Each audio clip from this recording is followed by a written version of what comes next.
We begin today's Raj Yoga class by just having an overview of what we discussed last time. If you remember, Swami Vivekananda, before he sets out to discuss the Patanjali's Yoga Sutras one by one, he is trying to give a background of why the study of Raj Yoga should be undertaken. Because this is a science, like all other sciences. The sciences go on evolving, and different sciences reach different stage in their evolution. New discoveries are made, the science is perfected. So in the world we see, in all the worldly things, we set out and we believe in the theory of evolution. It works in the material world. How does it work? It works that we say that an amoeba slowly evolves into higher and higher forms of animals, and then finally we have the human being. That is what Darwin and all the evolutionists explain to us, that in this earth an evolution is definitely going on. But the question asked by our spiritual seekers was, if evolution is going on continuously, then human beings should have evolved so much that he should have been better than what he was in the previous generation. Technically speaking, maybe we are more well equipped. But if we see the evolution in the higher levels of existence, say Annamaya Kosha, Pranamaya Kosha, these two are the lower aspects of our personality. Definitely, compared to 100 years ago, because of the advancement in medical sciences, advancement in food technology, food habits, and the science of nutrition and all those things, the longevity has increased. People are living till they attain a ripe old age, and they are practically trying to live as happily as possible with all the advancement made in medical sciences. So definitely the lifespan has increased.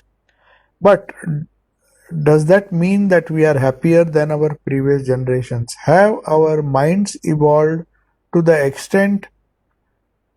same extent as our ancestors? Now this is a very, very debatable question, because though the sciences, if you see, the sciences which we believe in, the sciences which we pursue, the technology which we pursue, in our pursuit to find more and more solutions to our gross problems, which mainly deal with the physical world. So our two koshas are directly involved in the physical world, the Annamaya Kosha, the body, and the forces that run the body, the different pranas, the Pranamaya Kosha. So these two levels of existence are definitely reaping the benefit to a certain extent of the advances made in science and technology. But at the same time, the pollution levels have increased, our immunity has decreased, and certain diseases come. And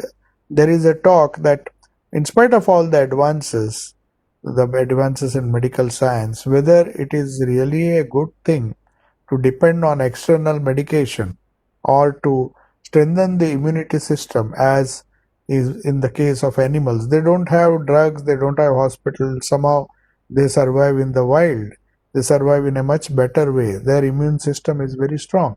So also, the primitive man, a small cut here and there, it would not be infected. But now there will be infection, there will be gangrene, there will be so many things.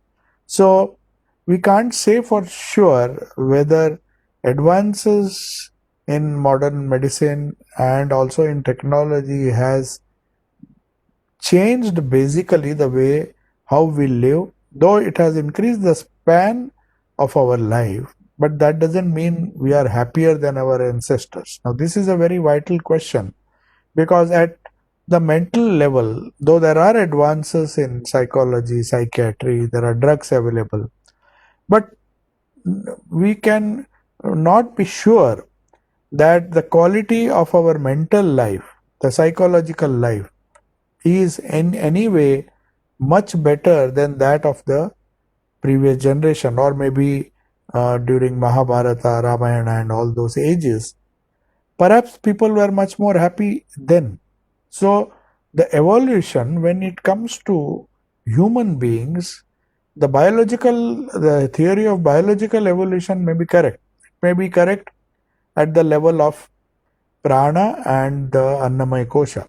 But when you come to the manomaya kosha, the same thing cannot be said to be true, because we find that in spite of all the advances in science and technology, the basic emotions, the bad characteristics of human beings, jealousy, and people are not able to control these things any better than our ancestors did. In fact, if we see the history, the Vedic age and all, people, though they did not have the facilities and they did not have the scientific and technological development, perhaps they were much more able to control their own minds and live a happier life. So, if we just consider from the point of view of happiness, sometimes we get a feeling that our ancestors, or maybe the Vedic age and even the age after that, the people were happier because they were more content. They believed in freedom as a very precious goal of life. Now, why is freedom a precious goal of life? This Swamiji is trying to establish. Because now the goals, if you ask a modern youth or a young person, what is the goal of your life? Some will say it is earning money, becoming rich, becoming powerful, becoming influential. So there are so many thousands and thousands of worldly goals which people aspire for in this material world. So those material goals were there even in the ancient times. But I personally feel that the people, a majority of the people, citizens of those days, the population was also less. The problems were also less. So with increase in science and technology, though the problem solving capacity has increased, but various other problems have come. The problems of too much of socializing, too much of movement, too much. There are so many ills which are plaguing the human society now. The increase, the idea of globalization, for example.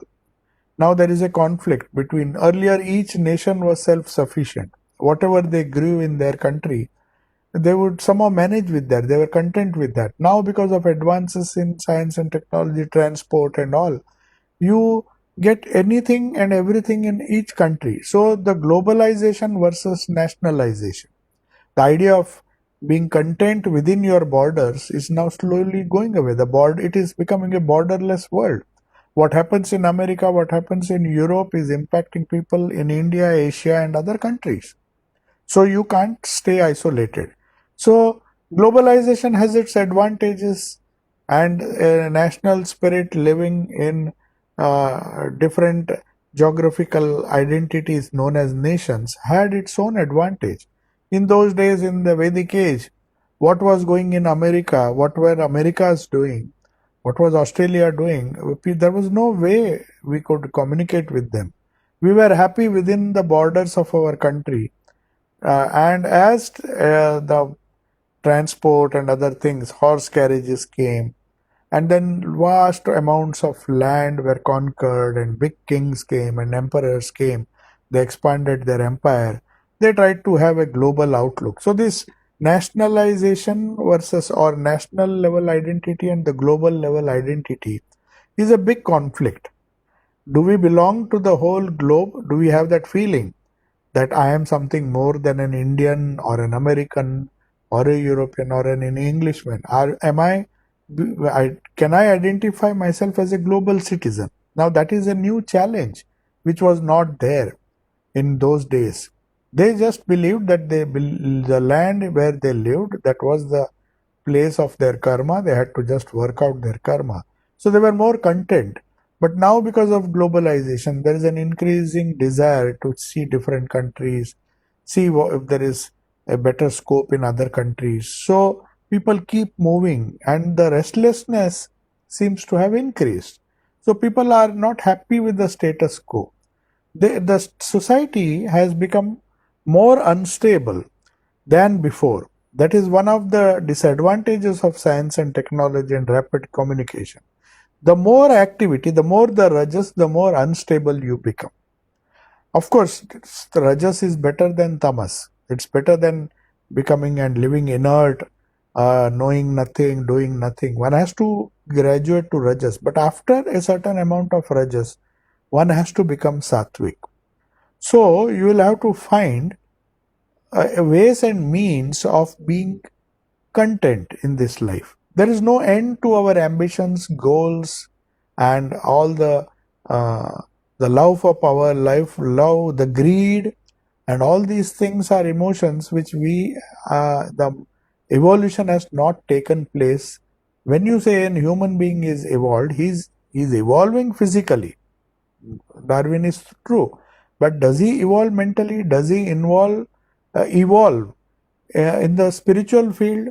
Is spiritual evolution taking place? Otherwise, if spiritual evolution had taken place, then with every century you would have found more and more spiritual people who were content with a simple life, who did not complicate life, who lived simple living and high thinking. That's an English proverb which says, the higher you think and the lesser are your physical needs and the complications with which you associate yourself in the gross world, the more happy you are. So there were people in the ancient world, and they were classified as Brahmins. Brahmins is not a caste; it's an attitude. Kshatriyas means there is more rajas. Shudras and Vaishyas, that means the Vaishyas have a mixture of Rajas and Tamas, and the lowest, the Shudras, are supposed to have more Tamas. So, but the son of a Shudra can become a Brahmin, because if he is showing sattvic qualities, he is supposed to be a Brahmin. So, Brahmin is not a caste, it is a state of evolution in society where you have more of sattva, you have more of contentment, you have more of sattva, which allows you to meditate, live a quiet life, live a content life, live a happy life. But the moment rajas comes, the desire comes, ambition comes, and then you become a kshatriya. If there are more desires and more greed and a little bit of tamas also comes, distract, then you become a vaishya. And if you are very inert, if you are good for nothing, if you are a dropout, and all those people, they cannot even strive to work hard and earn name, fame, money, and ambition. So such people were classified as Shudras. So it's the caste division was based on the attitude and the preponderance or the predominance of certain gunas. Tamas being the lowest guna, sattva being the highest guna. A mixture of these three gunas would always be found. And the more the sattva is in any generation or any situation or in any country or in any age, the more sattvic people exist, there is more peace, there's more joy. So we cannot say for certain that human being has involved in the mental plane and the plane of Vijnanamaya Kosha and Anandamaya Kosha as much as he has evolved in the Annamaya Kosha and the Pranamaya Kosha. Modern science and technology and medical sciences, that includes medical sciences, they take care, or maybe they are concerned with only the two lower aspects of our personality. That is where we have involved. Perhaps we have healthier lives. But with all this technological advancement, the junk food has also come, the pollution has come. So we are not very sure whether it is an evolution or whether we are stable or stagnating or even going down. The environment is being destroyed. So many things are happening. But in any case, the evolution, the theory of evolution, Swamiji says, is not applicable in the spiritual field. He rather proposes a cyclical theory of evolution and involution. So, on practical ground, he says the theory of eternal progression is untenable. It cannot be said that we will go on progressing, humanity will go on progressing, because what we see in the world around us tells us to the contrary. It tells us that there is apparently progression in some areas, progress in some areas, but in some areas, in some aspects, mentally, Vijnanamaya Kosha levels, higher and higher levels, we are perhaps not progressing. So, the idea Swamiji is going to suggest here, the conviction we should have before even starting yoga, every spiritual aspirant has to understand and make sure that the goal he is attempting, the goals of spiritual life, are attainable, are not transitory goals. They are permanent goals which we should have. Unless one is convinced, one will not put his whole heart and soul into practicing yoga. If we are not sure of the goal, at least in the world we are sure that we'll earn money, we'll get this, get that. Maybe it is a lower goal, it's a transient goal, but at least we are sure of it, that if we work hard, we'll get this. If we do this, we will get this. So there is more certainty, though it's not as certain as we think. There may be accidents, there may be a lot of mishaps, and depending on our karma, many things may happen in the gross world also. But even taking for granted that these things happen, Swamiji says, destruction is the goal of everything that is gross or earthly. That is one observation which was made by Yudhishthira in the Mahabharata. So, Swamiji says, what do all our struggles, our hopes, for which we are expending so much energy, fears, joys, what will they lead to? Joys means pleasures. Here joys means not the ultimate joy, the pleasures that we associated with the sense enjoyment. That is why in the Kathopanishad there is a verse which says that every moment of our life, two choices come to us, Shreya and Preya. Every moment we are taking a decision, either right or wrong. Both come to human beings. The Shreya comes, and along with that Preya also comes. And we have to choose between the two. One wrong decision will lead to another wrong decision. Another wrong decision will lead to, then it's a chain reaction will take place. And if we choose Preya, Preya means that which is pleasant. So the human tendency is that we don't want to leave our comfort zone. We just want things which give us pleasure right now, though it may be temporary, but we feel that this is the path and we give up the good. Shreya means that which is good. So Yama is telling, the god of death himself is telling, ki you wanted to know the secret of death. He's telling Nachiketa, the young boy Nachiketa, in whose mind this question arose, seeing the greed of his father, who was trying to go to heaven by doing some rituals and spending a lot of money, giving donations, giving dana, gifting things to, and performing according to the scriptural injunctions. He was doing some yajna.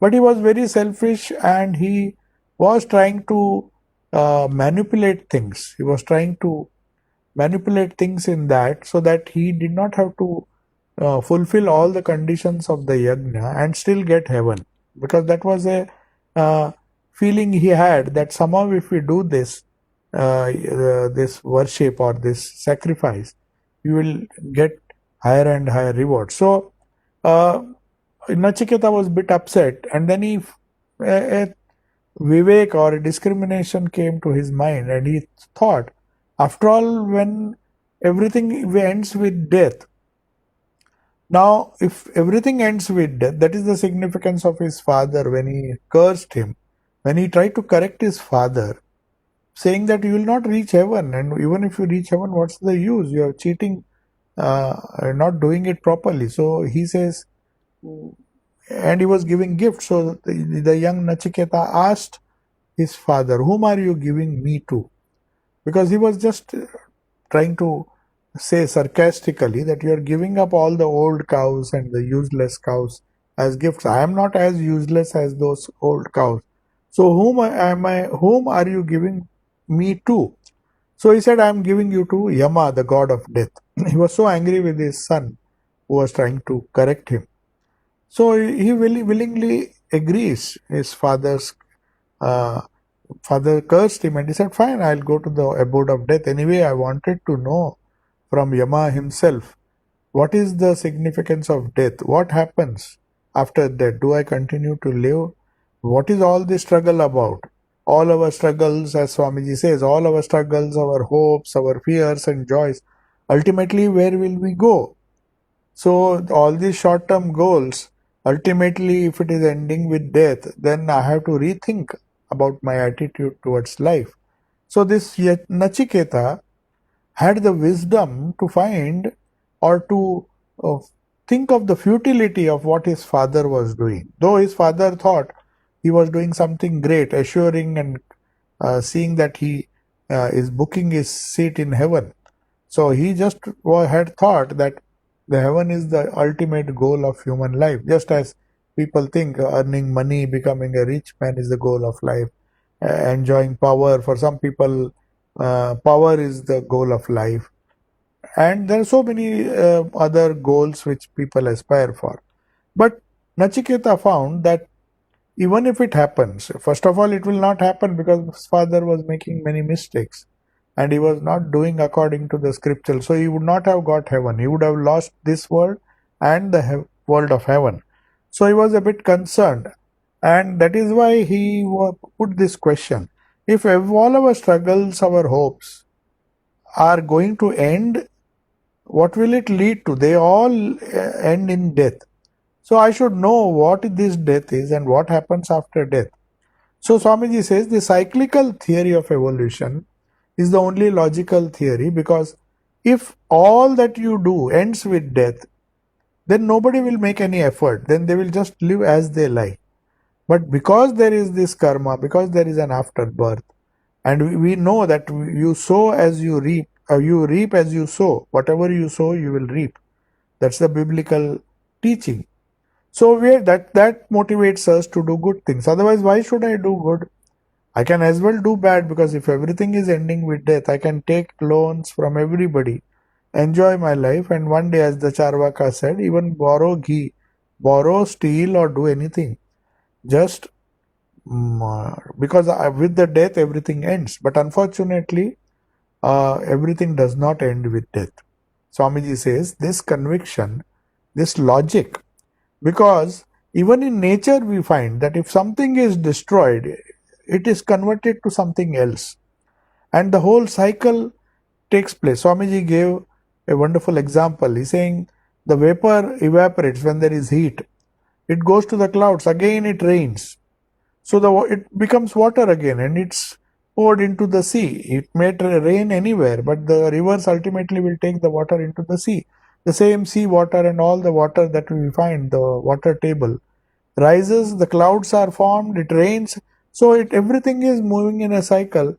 So if you, in a cyclical way, so Swamiji says that was the logic which our ancient people used to have this theory of rebirth.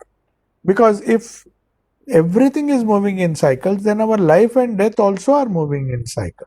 There is creation, there is maintenance, and then there is um, uh, destruction. But destruction, it does not end with destruction. So that was the question, and Nachiketa is told that you have to remember that there are different levels of existences. The physical body may be destroyed, but the mind continues, the Sukshma Sharira continues to live till it assumes another body. So it goes on evolving like that. So that from that point of view, this evolution is there. So Swamiji says, if everything is, every form that is in this world is taken out of surrounding atoms, and it goes back to these atoms when it is destroyed. So also our body and all those things, they go back to their prakriti, and then again when it is born, again they come back with all these elements. So it cannot be that the same law acts differently in different places. The law has to be same, whether you are considering the gross universe or the subtle universe, the laws are same. But the Duration of the subtle body is much more than that of the gross body. Gross body may live for 100 years, but once that is shed, the subtle body continues to live. And compared to the gross body, the subtle body is more eternal. Compared to that, even the causal body, at the causal level, causal personality, the Karana Sharira, that stays for a longer time. So, the eternal nature of the human spirit is established when Swamiji says there is an eternal spirit, and which is Purusha, and then this Prakriti goes on evolving in a cyclical fashion. Thought, so also he says thought, which is part of the Sukshma Sharira, it will dissolve and go back to its origin. What is its origin? From where did thought come?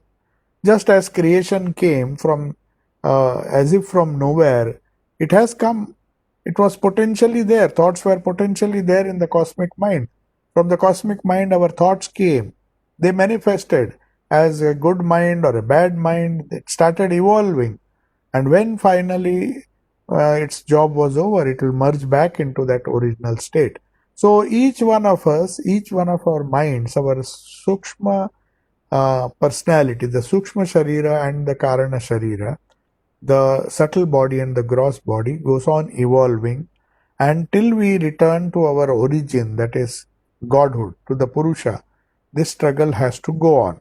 So scientifically, Swamiji is trying to establish that why we should practice yoga, so that we live, we giving up this transient world slowly, systematically, we rise from asana to pranayama, dhyana, pratyahara, dhyana, dharana, dhyana, and samadhi. So the higher we go in that cyclical progression, the longer we live, the more eternal we are, the joys also increase. So there is more joy. That is why from whom all this universe comes out, in whom all this that is born lives, and to whom all everything else returns. So this whole cycle, Swamiji says, we have to remember now. Now, the question is, if we think that the state where this with the chain of cycle of life and death is going on, we are born as good people, bad people, we have our own experiences. And as the yoga says, Prakriti is like the mother who's taking the child through all these experiences, good and bad. Sometimes the child is happy when the toys are okay. When the toys are broken, somebody snatches away, it quarrels with the friend, there is sorrow. So this joy, alternate joy and sorrow, pleasure and pain, all these dualities keep on bombarding us. Then we get fed up at a certain stage. What is the end of all this? Where is it leading us to? If it is cyclical, then again I have to be born. So that world weariness, unless it comes, one does not look for an eternal solution or a more permanent solution, a more permanent joy. So that is how the idea of freedom, when you say freedom, it means freedom from this gross bondage, freedom from the limited mind, freedom from all these decision making process. But that freedom is not attained so easily, because we are still connected with our Annamaya Kosha, Pranamaya Kosha. We have to take care of that. But take only that much care and not get bound to that. There is this famous quotation of Sri Ramakrishna in the Gospel, where he says the boat should be in the water, but water should not be in the boat. So you have to use the boat. The Annamaya Kosha and Pranamaya Kosha are our only means. Otherwise, we could have simply killed ourselves, committed suicide, and we would be free. No, it is not possible to just do that, because we need the Annamaya Kosha, we need the Pranamaya Kosha, keep it healthy. The only purpose of your body or the Annamaya Kosha is to keep the body healthy, to do your yoga sadhana and then go higher and higher, attain, because yoga is the technology through which you increase your existence, not physical existence, but you improve the quality of your existence, of your life, and slowly try to expand or evolve your personality to higher and higher levels. When it comes through the power of yoga, when you do pratyahara, dharana, dhyana, then the fourth dimension after the manomaya kosha, the vijnanamaya kosha opens, and then you are practically, when the dhi awakens, you are practically in a new kind of life where the journey becomes more and more smoother, the journey becomes more and more joyful. The freedom also, the idea of freedom also undergoes a change. First, when a child is born, it is freedom from hunger. When it feels hungry, till he eats, he is not free. So we satisfy that. We get enough food. Once we make provisions for enough food, then we our desires for getting more money, freedom from poverty. So we become rich. After that, if we don't put a break somewhere, then that will lead to another bondage. So we get freedom from poverty, we get freedom from heat and cold by wearing sweaters, by having a house, and all those things. So these are smaller freedoms. But evolution theory says you be free in a much bigger way. You then go to mental freedom. Now, physically everything is fine. We have a wonderful house, enough money, everything is comfortable. But unfortunately, the mind has so many uh, problems, issues, because of our greed, because of our jealousy, because of our envy, and there's so many factors that, in spite of being free from poverty, free from the worldly things, possessions, free from the need to have that, we don't have to, we have enough stock of all these things so that we can lead a very comfortable life till we die.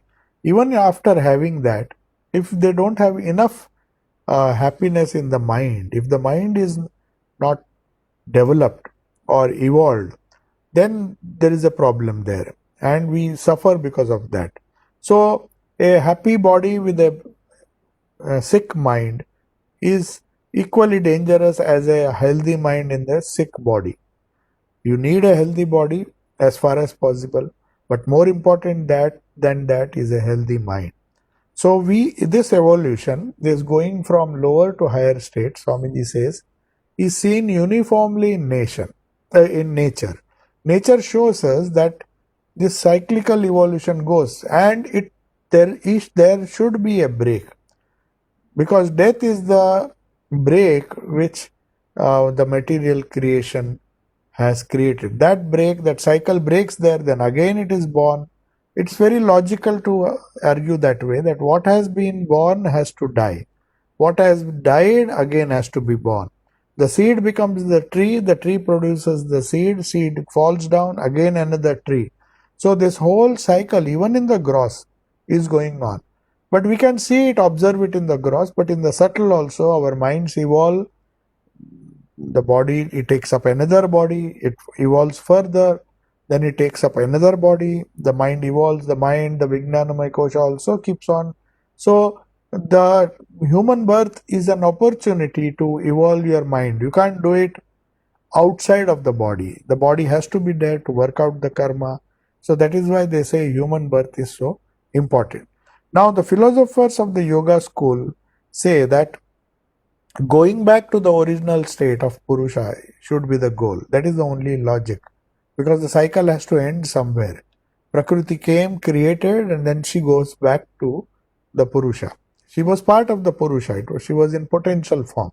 So in our individual lives also, the spiritual goal teaches us that whatever we do in our gross life, there should be a limit, and the rest of it, most of our energy should be wasted or used to improve our higher faculties, the faculty of the mind, the faculty of the buddhi, and the faculty of the Anandamaya kosha, where you can get eternal joy. So we have to plan our life in such a way that this eternal joy becomes a quest, and we should not be going after the smaller joys, which may be good, but they will divert us from this higher joy, which is more permanent or totally permanent. It is an eternal joy, whereas all other joys are a result of pleasure, not a result of good. So if you follow the good, every time Shreya and Preya comes, every time the good and the the pleasant comes,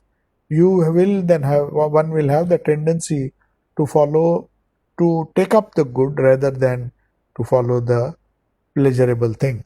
So that is where self-control comes. Then we decide, now enough is enough. Let us focus on trying to reach that eternal freedom.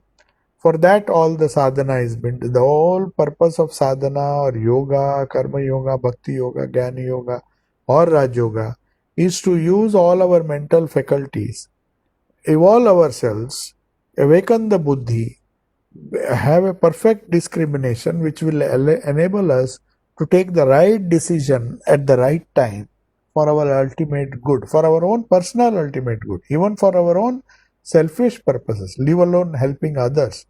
That comes much later if you want to really serve. But even to serve yourself, even to be happy, you have to keep your goals clear. Is happiness my goal? Is freedom my goal? Is contentment my goal? If it is, then spirituality is progressing well. If that is the goal and you are moving towards the goal, you are getting more and more mental freedom, you are getting more and more contentment, you are getting more and more joy.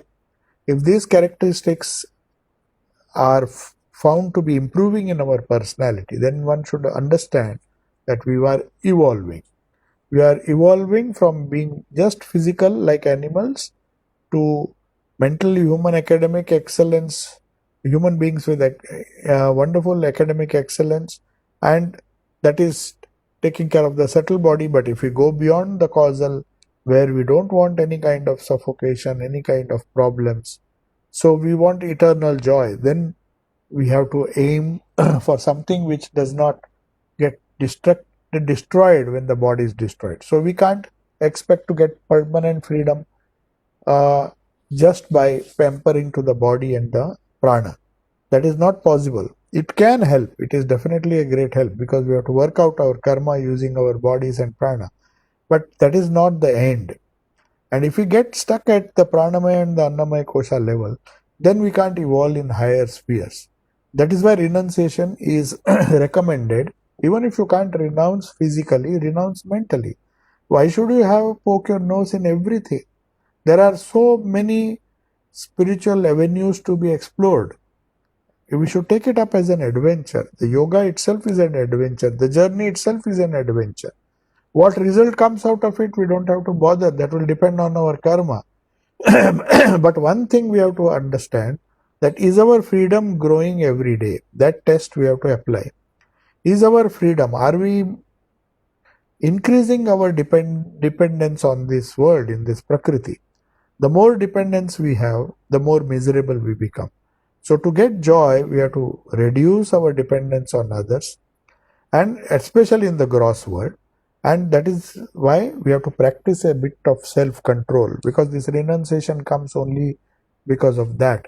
So this renunciation gives freedom, mental freedom and spiritual freedom also to a small extent, until we really reach samadhi, nirvikalpa samadhi, where we are totally free. But before that, also you get glimpses as you continue with your sadhana. That is the idea. So Swamiji says the idea behind yoga is, no matter how happy you are, the day you realize that the death is going to end everything, just as Yudhishthira was asked by the Yaksha when all his brothers died, they said, there is one condition. If you can answer my questions, then these people will be saved. These people will come back to life. So Yudhishthira was the last person who would have died. But he decides to answer. He said, you ask any question, I will answer. So he was asked, what is the most surprising thing in life? Then Yudhishthira says, most surprising thing is telling the Yaksha, that even if we see or hear reports about people dying every day, we still think that we are going to live eternally in the physical body, which is not possible. So Nachiketa was very wise. He went to the god of death and asked me, tell me for certain, what should I do? If it is everything is going to end with death, then why put so much effort? What is going to stay and what am I supposed to do? What is going to stay more permanently? The Sukshma Sharira. So how to look after it? How to carry on with our sadhana or carry on with our spiritual practices of evolution, slowly you are evolving to a more spiritual, a more kind, more liberal, a more free, a more content, a more joyful personality. So all these things come when we struggle at the individual level to go beyond the grasp and to evolve to higher and higher levels. So man comes from God in the beginning. In the middle he becomes a man. He lives like a man, and in the end he goes back to God. This is the method of putting it in dualistic form. The monistic form is that man is God and goes back to him again. So it doesn't really matter whether you take the Vishishtadvaita or Dvaita point of view. The idea here is that if you seek eternity, or if you seek some kind of permanence in this transitory Annamaya Kosha and the Pranamaya Kosha, you are mistaken. It's better you correct your ways, focus on training the mind, focus on renunciation, focus on service and other things which will help your spirituality and reach to the goal of yoga, which is samadhi. Yoga has chitta vritti nirodha. So all the disturbances in our life, all the problems associated with our restless mind and the higher faculties, they all can be solved with the power of yoga. So Swamiji says that we have to pass through all these stages. As after birth we slowly grow and then we die. So in this interim period, we have to make the quality of our life, not just live to satisfy the Annamaya and Pranamaya Kosha. That animals are also doing much better than us. They know how to get the food, they know how to live without money, without job. In fact, we have impediments. We have to have a job to satisfy our hunger. The animals, somehow God has created this nature for them. They can easily live without any dependence. So physically, if you see, we are dependent, still we are dependent. But through sadhana, we can enter higher and higher dimensions of personalities, which are much more sustainable. They are long lasting. The body may die after 100 years, but the Sukshma Sharira continues to live. So we have to take care of this Sukshma Sharira more than we take care of the body. Unfortunately, we are giving such a importance to our body, the maintenance of our body, and the maintenance of all the gross things, the objects needed for making the body comfortable, and so many things we spend or invest on these things. But they are going to be snatched away that is what perplexed Yudhishthira. I said every day people are dying, and still people think they are going to live eternally and enjoy the fruits of whatever actions they did eternally. But the very nature of the world, Swamiji says, is that whatever is created has to get crushed and be destroyed one day. So it is true for objects, it is true for objects like water. As I told you, the sun heats the water, the vapor goes and then forms the clouds, and again it. So this cycle takes place, but more important is that we should understand this cycle from the context of our Sukshma Sharira. Sthula Sharira we know. That's why Yudhishthira was telling the Yaksha that this is the most surprising thing, that knowing fully well that this will last only for maximum of 100 years if the health is okay. But our Sukshma Sharira will last much longer. It can be multiple bodies. So that any change in that, any evolution in that is going to stay.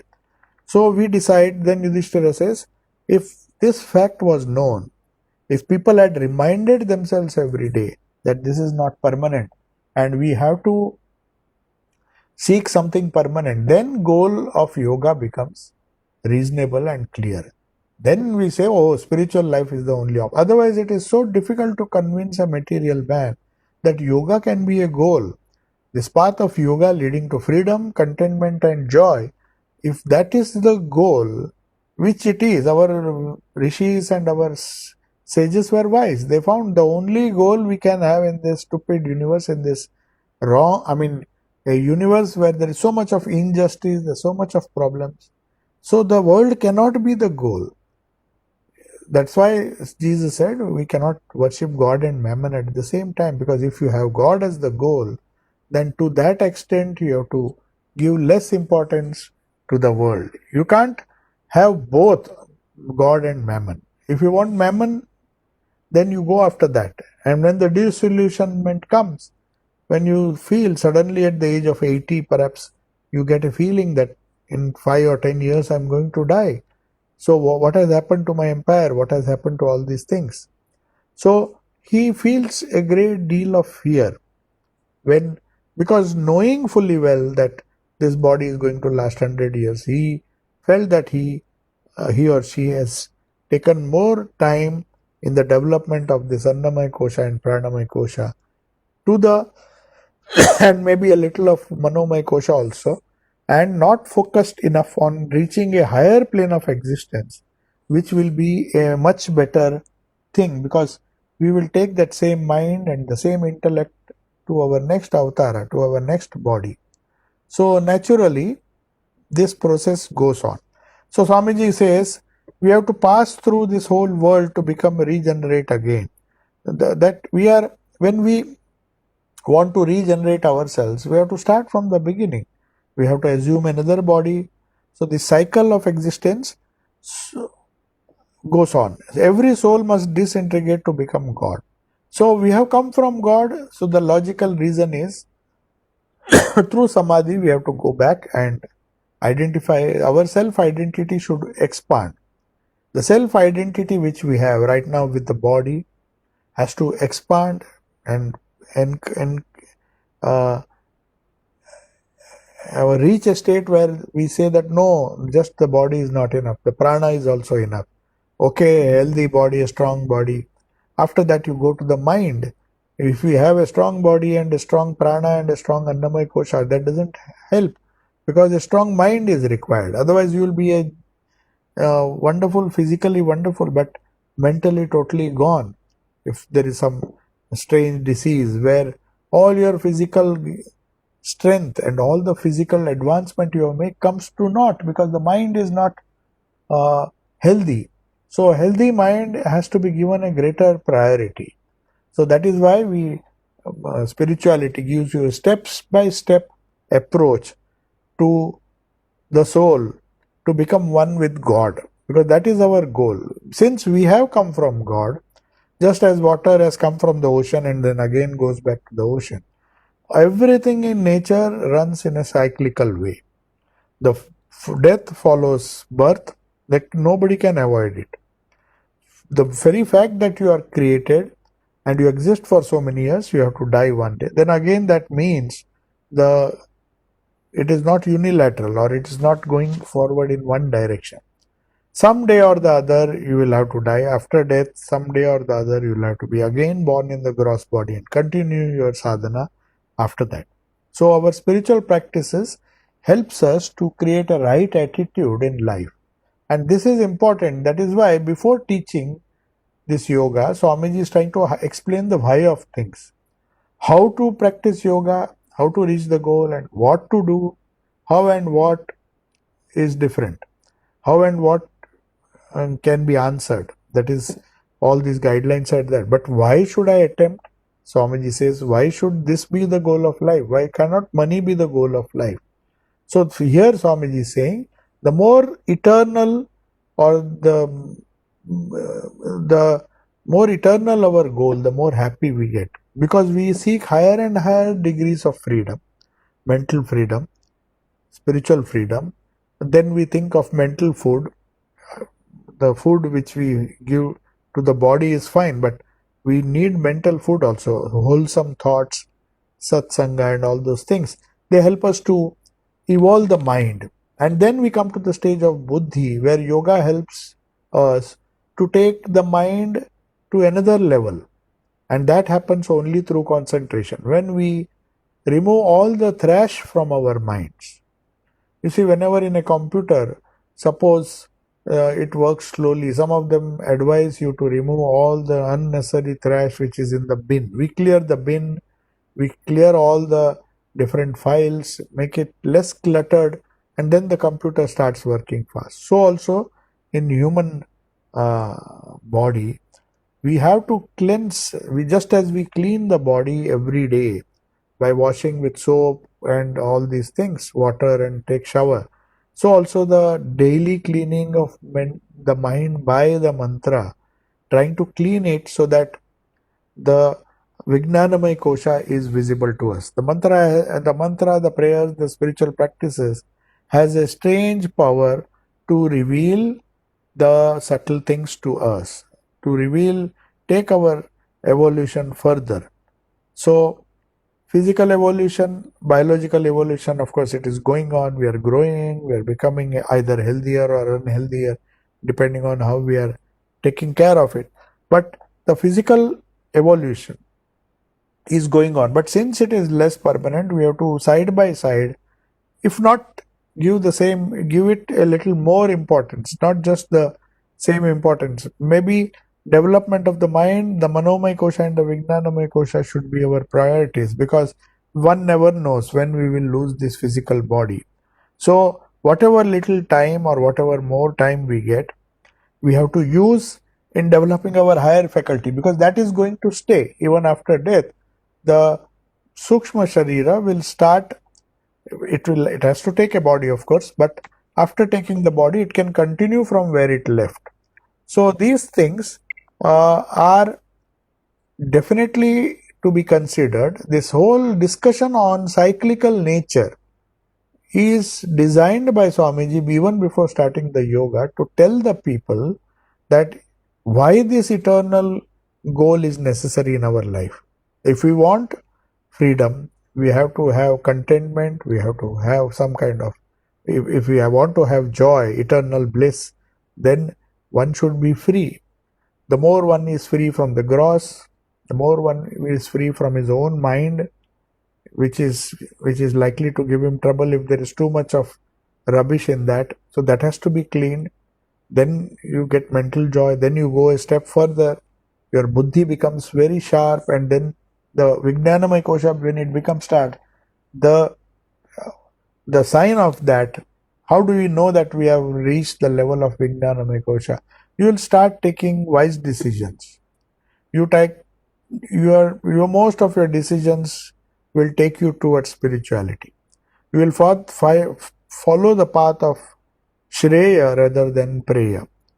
You will not be tempted to follow the path of a pleasant path, but choose a path which may be difficult, but it is good.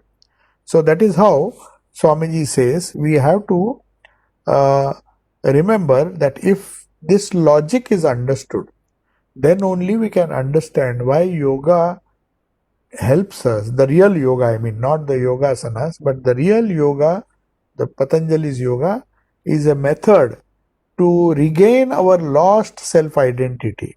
The self-identity which we created for ourselves, a limited self-identity, that I am a weak body or a weak mind or a weak personality, that self-identity has to be slowly transformed, because we are what our self-identities are. If we think we are inferior, that inferiority complex is there, we will spend our whole life in misery. Though we know that we are capable of higher things, but somehow that tendency has come, and we always lament and say, oh, we can't do this, we can't do that.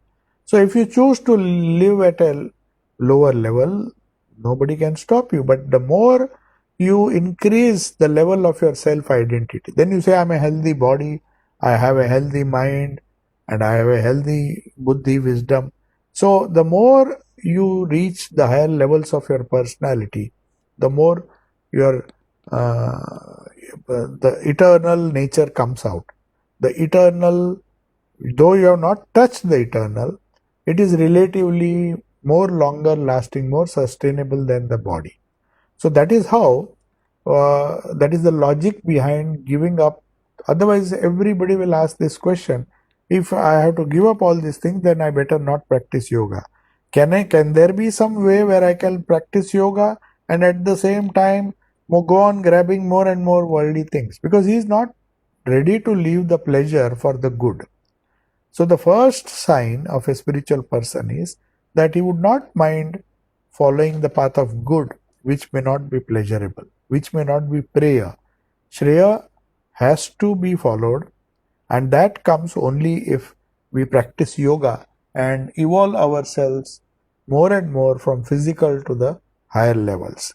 So, but Swamiji says, don't, because this body and the prana, they are at the lower levels, don't torture it. They may be insignificant, but they are the vehicle which we have to keep as much fit as possible by having moderation in eating, moderation in taxing it, moderation in unnecessarily giving it trouble. So Swamiji says torturing, condemning the world is not the way to get out. If there are some people who always seem to be complaining about, then my body is not fine, oh, this world is bad, this pandemic has come, so many negative thoughts are there. So Swamiji says this slough of despond, the despondency which comes when we understand the uneternal nature, the transient nature of the world, comes as a big shock, and that is likely to make us despondent. That is what happened to Arjuna. He suddenly felt that he is very weak. So Sri Krishna had to infuse some power into him, say, no, this is because you are bothered about the gross, you feel this despondency, suffocation and all. But you raise your mind up. Uddhareta atmana atmanam. With your own mind, with your own spirit, you raise your mind so that these things don't trouble you. So the higher we go, the higher we evolve. Swamiji says, it is to be remembered that the more stable we are, the more happy we are, and when we reach the goal of yoga, we will be the happiest because we will be floating in bliss. So bliss and consciousness and existence, Sat, Chit, Ananda, these come back again and again, whether we are doing yoga or whether we are practicing any kind of Vedanta. The technology used is yoga, and that yoga enables us to take care of the Annamaya Kosha and Pranamaya Kosha through pranayama and other things, little yoga exercises. But more than that, it teaches you to touch the Manomaya and the Vijnanamaya Koshas and improve that, take the mind to higher and higher levels. That can be done only through the spiritual practices that have been prescribed by the Guru.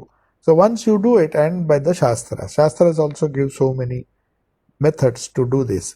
But before we start these steps, Swamiji wants to make sure that the goal of yoga is acceptable to you. So he is taking pains to make us understand that the goal of yoga cannot be the body. If the goal of yoga is body, then we are making some mistake. Because through yoga, however good, if you spend your whole life, one's own life in getting a very strong body through the yoga, then it is a misuse of that science.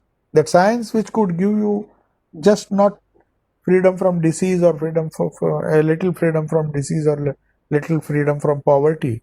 It may give you the practice of yoga, but that is not the goal. The goal is to ultimately make you free, train the Sukshma Sharira, which is of a slightly more eternal nature than the Sthula Sharira, which will die, and train that mind to evolve higher and higher.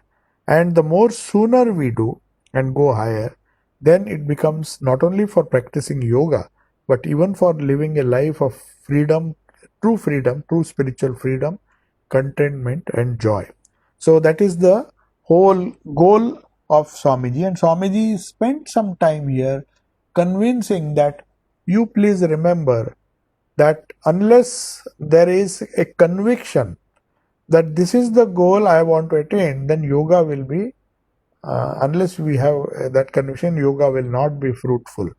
We might do yoga for smaller things, but definitely the highest purpose of yoga, Patanjali's yoga, as we go on reading his aphorisms, we'll come to know that the goal of yoga is mukti, nirvana, or there are so many different names here.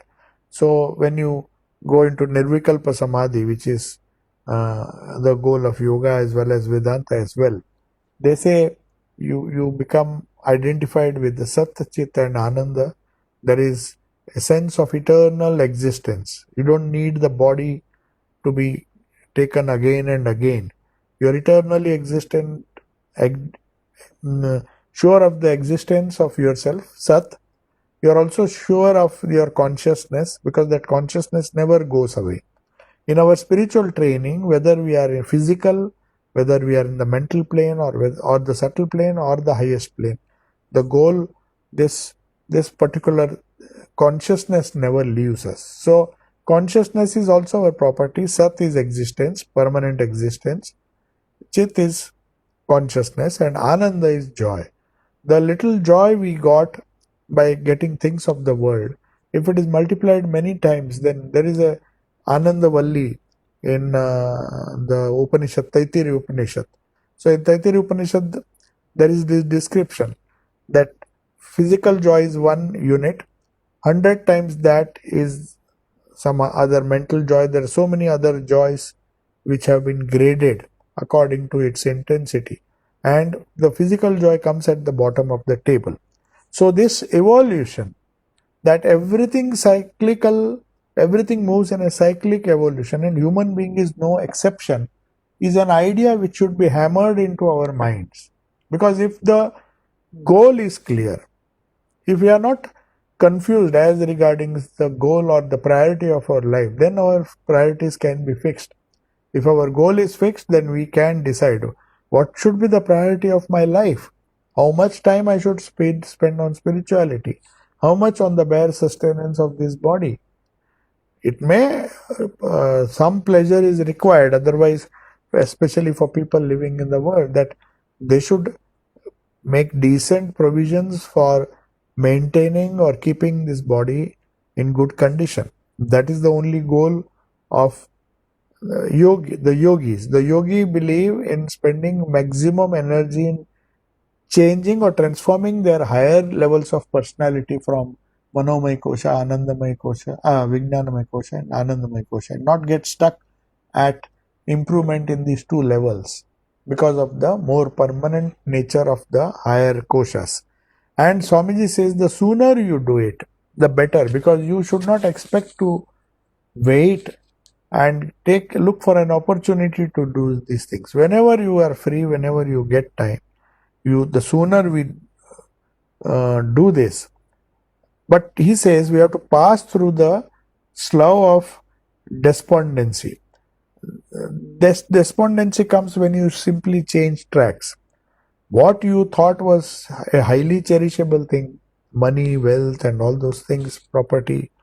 Now, if suddenly there will be a reaction, if you consider it to be, if you use your discrimination, but if you explain to that person logically, then renunciation doesn't become painful. All he does is, oh, let me just stop at this. Let me not be more greedy for these things, because anyway they will be left behind. So if he makes his thinking simple, or living simple living and high thinking, then he can focus more on high thoughts. If he's happy with limited pleasure or joy in the lower koshas, then he can use the prana, use the energy to get freedom and joy and contentment when you come to the mental level. And when that is surpassed, you go to the causal level, where all the old samskaras are trying to bubble up, make you selfish, make you fight, make you quarrel, make you greedy, make you jealous. All these things are deeply rooted in the karana sharira. So that is why, or maybe the causal body. So that causal body, the root cause, we have to target. We have to use yoga for the body and the prana and the mind, but at the same time we have to remember that the goal of yoga is for evolution in higher and higher planes. So this whole background, though it was a bit tedious and difficult, was very essential, and Swamiji thought for a Western audience, if you just say nirvana or moksha or freedom, spiritual freedom is the goal of life, they will not accept it. But if it has been scientifically approached and established, then as Swamiji has done here, he knew the readers will be mostly Western readers, who have no background or who don't have a basic belief in rebirth and all these different stages of yoga. So he presented this yoga as a science. So that is why we find such a long discussion. For Indians, it may not be required. If somebody says moksha is the goal, we simply accept it, though everybody is not serious about it. But in the West, Swamiji had to establish this and explain to them that just this evolution is the goal of yoga. And the sooner you do, sooner you pass through all the struggles by choosing the path of yoga, the better it is. Because once the body gets old, the Annamaya Kosha and the Pranamaya Kosha, then you don't have the same enthusiasm, the same energy for evolving spiritually.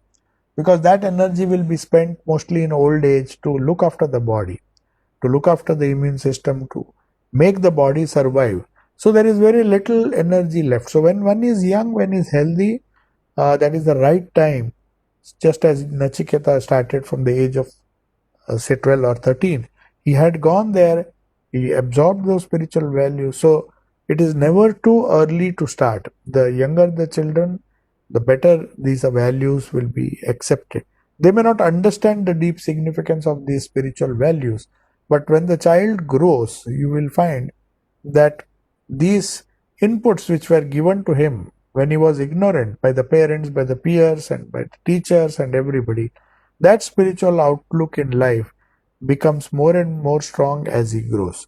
So that is the reason why Swamiji says that the goal of yoga, first you have to convince yourself, especially if you have a scientific background, where everything is to be proved. Just giving a theory or just giving a creating an hypothesis will not solve the problem. You have to have proof. You may have to go to the laboratory and do many experiments. So only after that the truth is established. So also like that in the spiritual field also. So now I'll take your leave, and we'll go in for question answers. It's almost 5:45 now.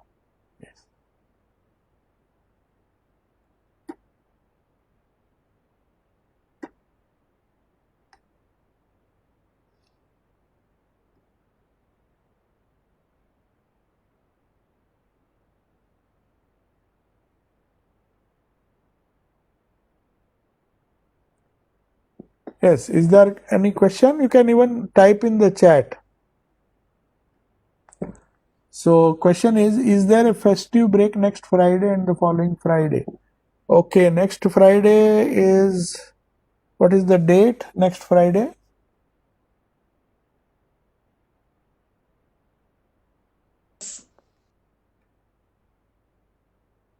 Oh, it's Christmas. So I will announce, though we are not... Christmas Day, Maharaj, 25th. Yeah, 25th is Friday is Christmas. So let me see. Yeah, we can have a break. I mean, Raj Yoga may not be there, but we can have a talk on Christmas. Something to do with Christmas. We can have a online talk. I'll just decide and post it on WhatsApp. Okay.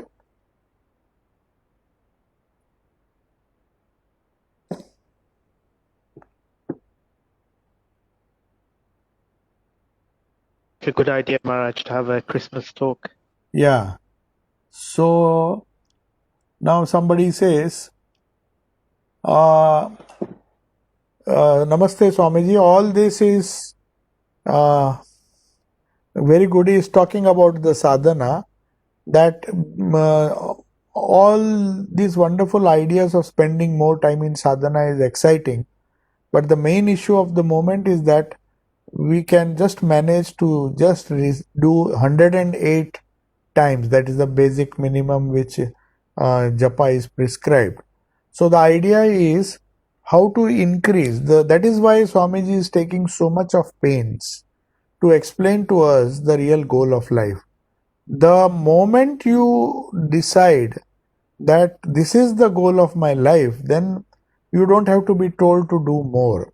Suppose you have the goal of life is to, say, earn $1 billion. Then how do you find time and energy to just go after that pursuit of earning money. You don't ask, how can I do more? How can I work hard to get money? You just work hard because your goal is fixed. Now the problem is, if the spiritual goal has not convinced you, if you still think the world is a goal, then I'm sorry, it is very difficult for anybody. Why spiritual, why worldly people, even spiritual aspirants also, it is difficult. If the goal does not motivate us, then nothing else will.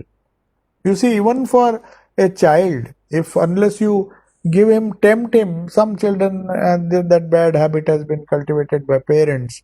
They'll say, I'll give you this if you pass the exam.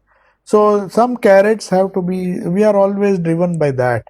So that is not a bad attitude. But here the carrot has to be really big. I mean, nothing short of moksha or freedom, which alone will give us permanent joy, the attainment of Satchidananda, the attainment of our Ishta, if that is the goal, the more we remind ourselves that that is the goal, then that these questions will never be asked. Then we will say that 108 times, is it enough? Yes, it is just like taking up a job. And if you are content and if you don't want promotion, then you work very little. Many people do it in the world. They are content with little things.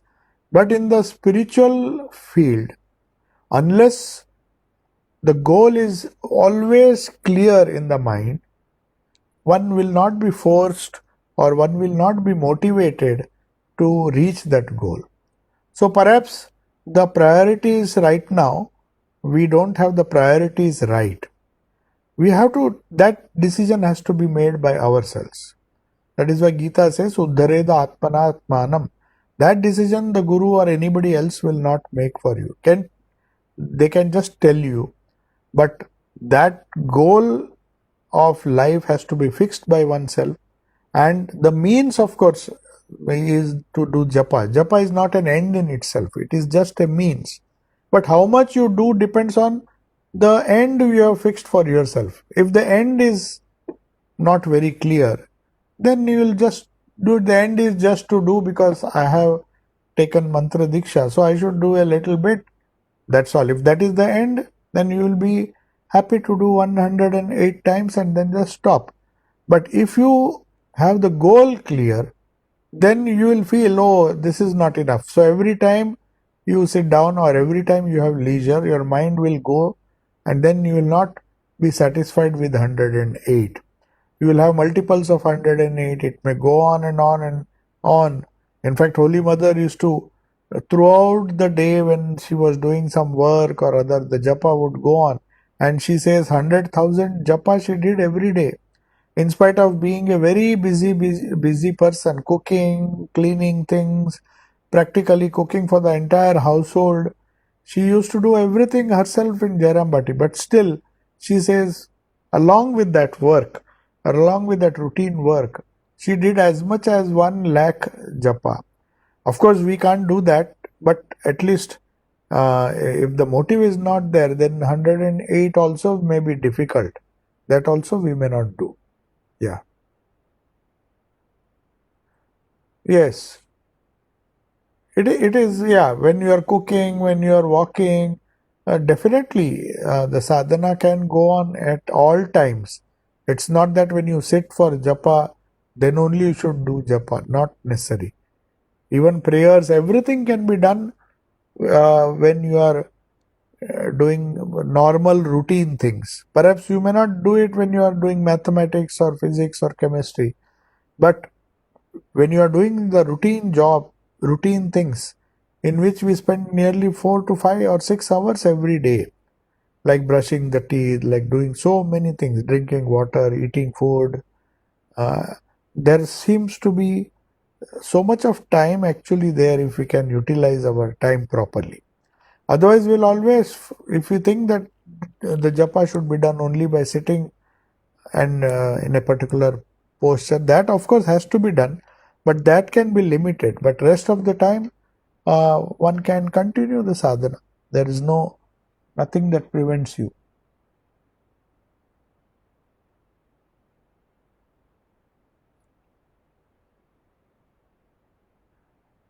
So there's one more question.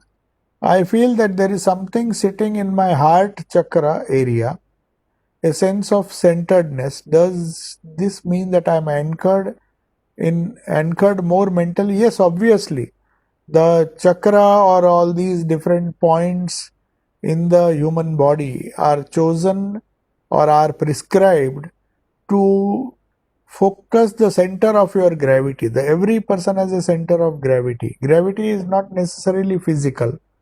So the heart center is a center where your emotions have their origin. So a person who is full of emotions, if he wants to transmute them, if he wants to convert them and uh, make those emotions refined so that they don't disturb him, but it can convert them into love, divine love or bhakti, then the heart center is good, because that is from where the inspiration, the thoughts, the inspiring thoughts, the intuition, the Vijnanamaya Kosha, at the awakening of the Vijnanamaya Kosha, everything, Buddhi, awakening of the Buddhi, everything is centered around that heart center.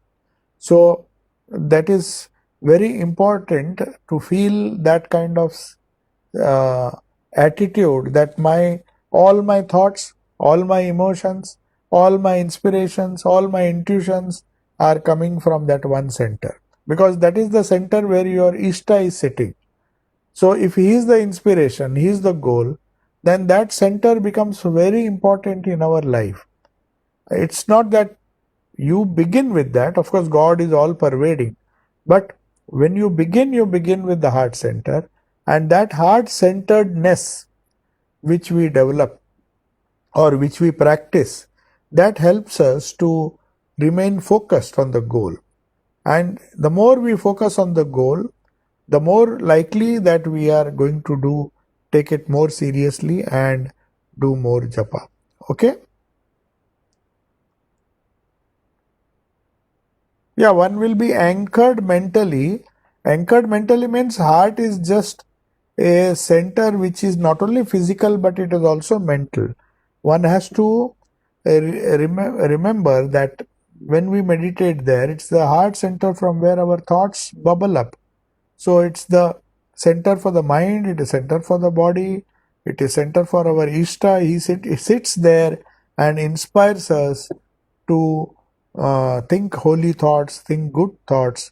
So that heart center, if it is awakened or if it is focused or if we concentrate on that, it will come to our help by giving us great and positive and harmonious and great spiritual thoughts. So that is the reason why we meditate on the heart. Otherwise, the thoughts may come from any other chakra, from the lower chakras. They may not have that kind of quality. They may be disturbing thoughts. So when we go to the lower chakras, the thoughts can be very disturbing. But when it comes from the heart chakra, they are supposed to be purified and very powerful. Okay?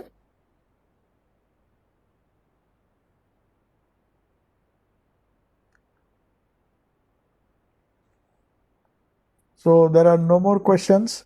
If there is one more question, you can ask. Otherwise,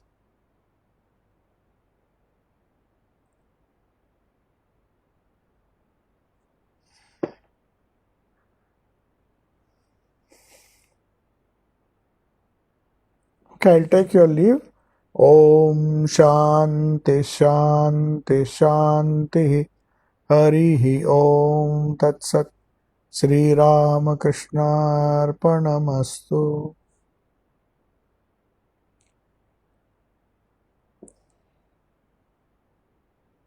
Maharaj. Namaste. Thank you, Swami. Thank you.